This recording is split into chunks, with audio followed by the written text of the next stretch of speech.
Merci Kéline pour la présentation et merci à l'association Réseau de permettre ça.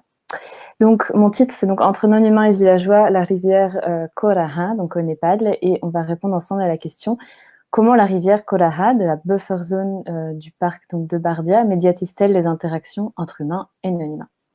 Au niveau du plan, donc vous allez voir, c'est une présentation tout en images parce que j'aime beaucoup la photographie et j'avais pas un très bon matériel à ce moment-là, mais en tout cas, il y a quand même beaucoup de photos. Le plan, donc d'abord, on va un peu situer le Népal, le parc national de Bardia et la rivière Koraha. Ensuite, on va voir en quoi est-ce qu'elle peut être dite médiatrice à la fois entre animaux sauvages et humains, entre animaux sauvages et domestiques, entre humains et invisibles. Finalement, on va en arriver à une sorte de schématisation dont j'ai parlé dans mon mémoire surtout, que j'ai appelé une triangulation animale. Et on va enfin parler du fait que cette rivière soit tout à fait ambivalente, puis on va conclure. Donc le Népal, ce petit pays bloqué entre la Chine et l'Inde, donc deux superpuissances.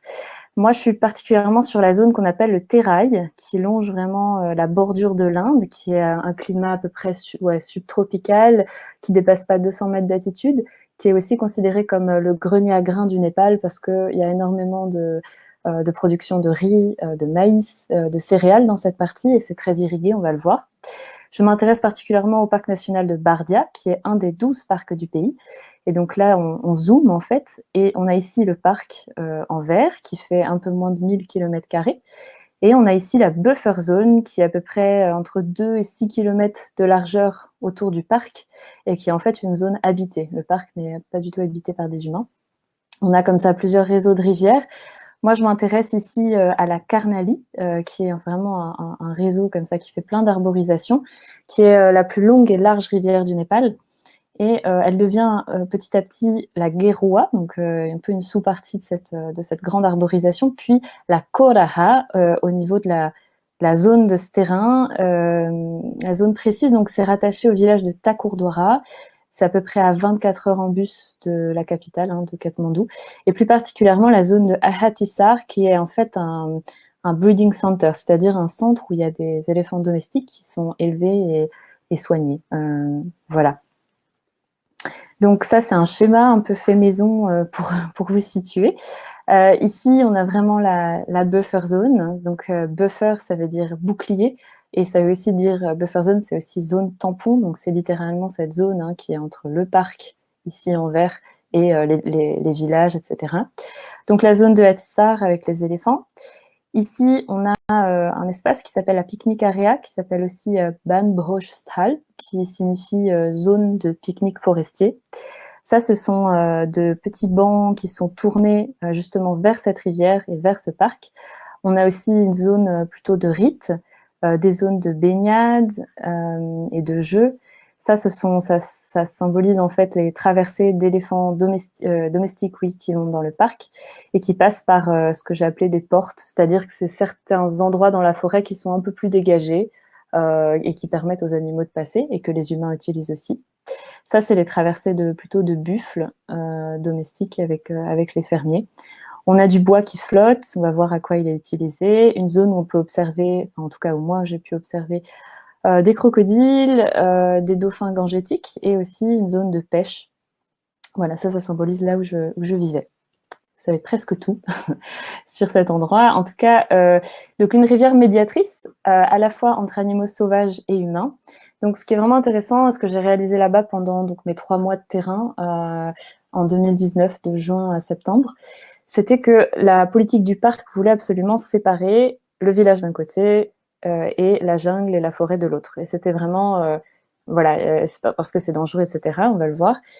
Et donc, il fallait empêcher la traversée de cette rivière, en fait. Sauf qu'en fait, la nature reprend ses droits. Cette traversée, elle a lieu et qui révèle tout à fait des enjeux de territoire et d'accessibilité aux ressources. C'est-à-dire qu'en fait, les animaux sauvages, ils traversent cette rivière envers et contre tout pour se reproduire. Donc là, on a un éléphant sauvage qui vient en fait après se reproduire avec une éléphante domestique du breeding center.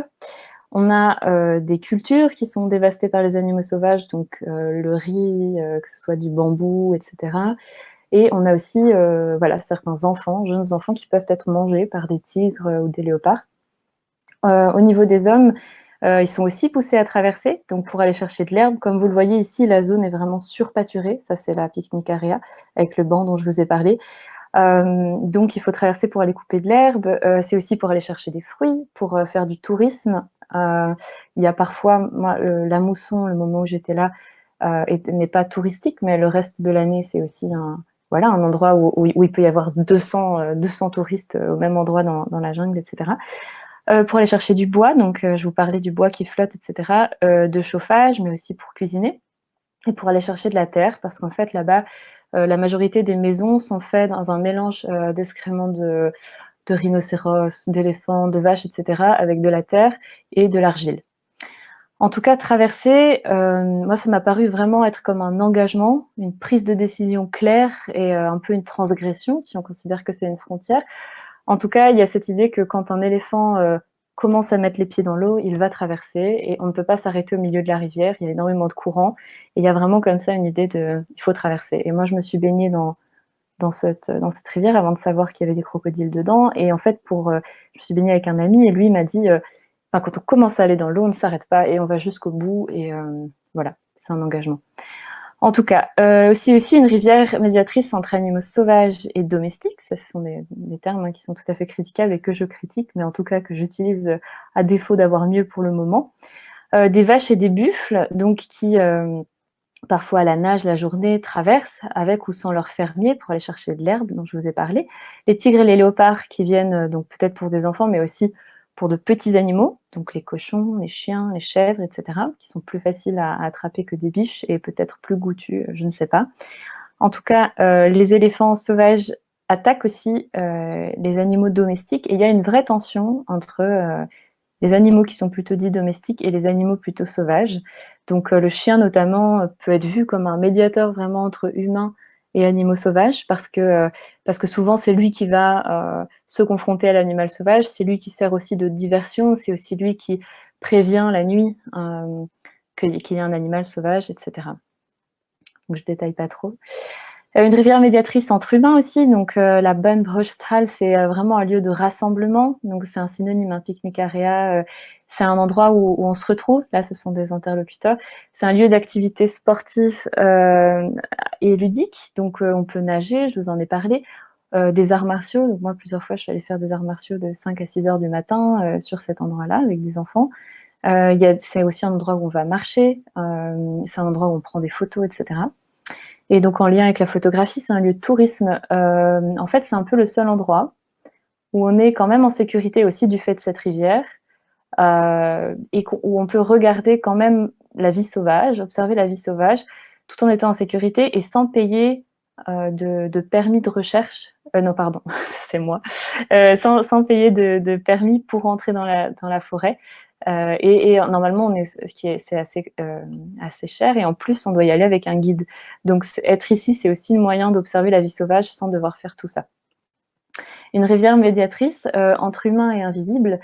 Donc ça, c'est quelque chose dont je parle dans mon mémoire et qui va être beaucoup plus développé dans la thèse parce que c'est assez fascinant. Pour le faire assez rapidement, donc le Népal est divisé en castes. Vous avez sans doute entendu parler des brahmanes, des kshétris, des intouchables, etc. Et il y a aussi des groupes ethniques dont on entend moins parler, mais donc là, par exemple, ce sont des Dessaouris Tarous.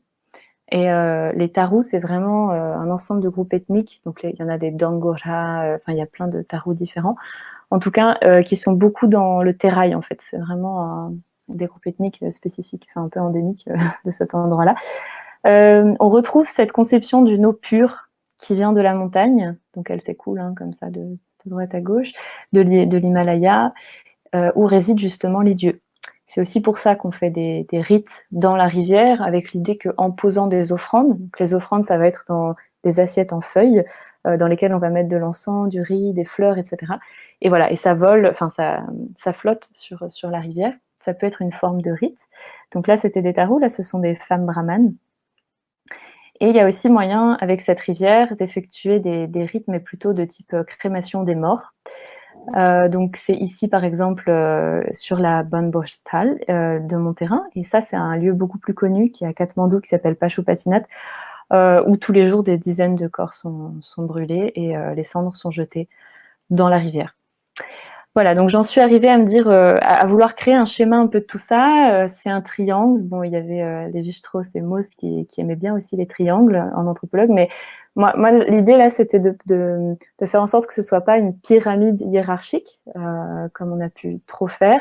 Donc l'idée, c'est vraiment que c'est une structure qui peut tourner dans tous les sens, où il y a des liens qui n'ont pas besoin de la rivière. Hein, je ne dis pas que la rivière est absolument nécessaire pour ces interactions-là. Je dis juste qu'elle les regroupe quand même de manière assez importante. Voilà, et ensuite j'en suis venue à faire un deuxième schéma un tout petit peu plus complexe, avec aussi les invisibles qui feraient partie et qui seraient un des 4 groupes possibles, avec toujours la rivière qui réunit tous ces interlocuteurs. Voilà, une rivière ambivalente, ça c'est aussi quelque chose qui a été très important. Donc ce rôle de frontière, une frontière ambivalente qui sépare, qui relie, etc. Elle est aussi ambivalente parce qu'elle est vitale et dangereuse. Donc vitale, les animaux sauvages et les animaux domestiques en ont besoin pour boire, pour se laver, pour se baigner. Et les humains en ont besoin pour des usages domestiques. Donc ça peut être se laver les cheveux, ça peut être jeter des déchets, voilà, laver des vêtements, agricoles, donc l'irrigation notamment, surtout dans cette partie du Népal. La pêche, je vous ai parlé un peu du groupe Taru, c'est surtout eux qui font ça. Les rites, on en a parlé. Le rafting, c'est aussi un mode de tourisme qui existe assez bien à Bardia et d'ailleurs pas dans d'autres. Enfin, c'est pas très fréquent dans les parcs nationaux au Népal. Et elle a été utilisée en guise de transport, mais voilà, plus maintenant a priori sur ce terrain. Oups, ça c'est de l'armitila. C'est pas fait à Bardia, mais c'était dans l'endroit où j'habitais et du coup je trouve que c'est assez génial en fait. Enfin voilà, ça parle beaucoup par rapport aux problématiques de ce terrain.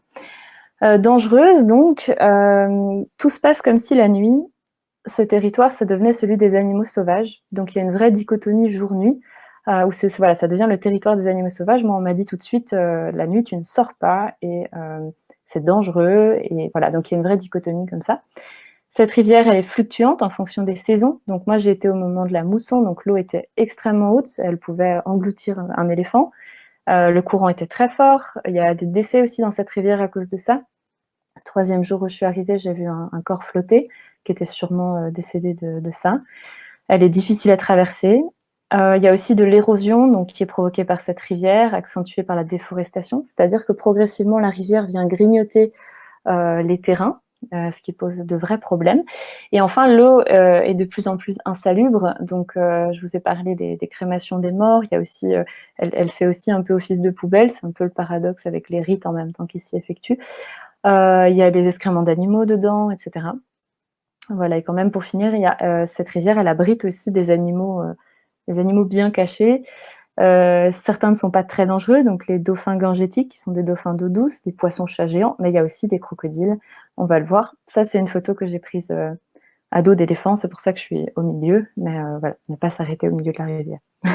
Donc, 2 types de crocodiles. Là, j'ai qu'une photo d'un même type parce que l'autre est vraiment rare. En tout cas, là, c'est un magomas. Ce sont des crocodiles qui sont très compacts, qui sont connus parce qu'ils utilisent des outils pour capturer les oiseaux, par exemple. Et ça, c'est justement la coraha. Et il y a aussi des crocodiles gharials qui sont très rares, avec un long très allongé, plein de petites dents, et qui mangent des poissons, qui sont moins dangereux. Conclusion, donc comment la rivière Coraha de la buffer zone de Bardia médiatise-t-elle les interactions entre humains et non-humains? Par son emplacement, on l'a dit, entre jungle et village, par le fait qu'elle soit nécessaire, là je parle d'usage humain, usage domestique, agricole, rituel, pêche, plus le fait qu'elle soit nécessaire aussi pour les animaux, par ses fluctuations, donc en fonction de si elle est haute ou basse, elle ne laisse pas passer de la même manière les différents interlocuteurs. Finalement, c'est une véritable triangulation humaine et non humaine. Mon projet de thèse s'inscrit dans l'anthropologie de la nature et des animaux, de l'espace, des territoires, du sensible, parce que je prends beaucoup d'enregistrements photographiques, de sons, etc. Finalement, Coraha et Banboschtal sont des objets de recherche pertinents et originels pour moi et pour ce que je viens de vous évoquer. Ils réinterrogent des frontières physiques, donc autant géographiques, puisqu'on se rend compte que des territoires humains et animaux se superposent et ne sont pas les mêmes que les cartes, psychiques, dans le sens où ces différents cas de ce terrain permettent de réinterroger vraiment les frontières domestiques sauvages, mais aussi humains-animaux. On se rend compte qu'il y a par exemple des habitus qui sont aussi animaux, etc. Et enfin, fournit des pistes d'action au niveau des Human-Wildlife Conflicts, qui sont des conflits entre la vie sauvage et les humains, dont j'ai un peu parlé, et aussi de l'écologie. Je vous laisse avec une citation d'Héraclite.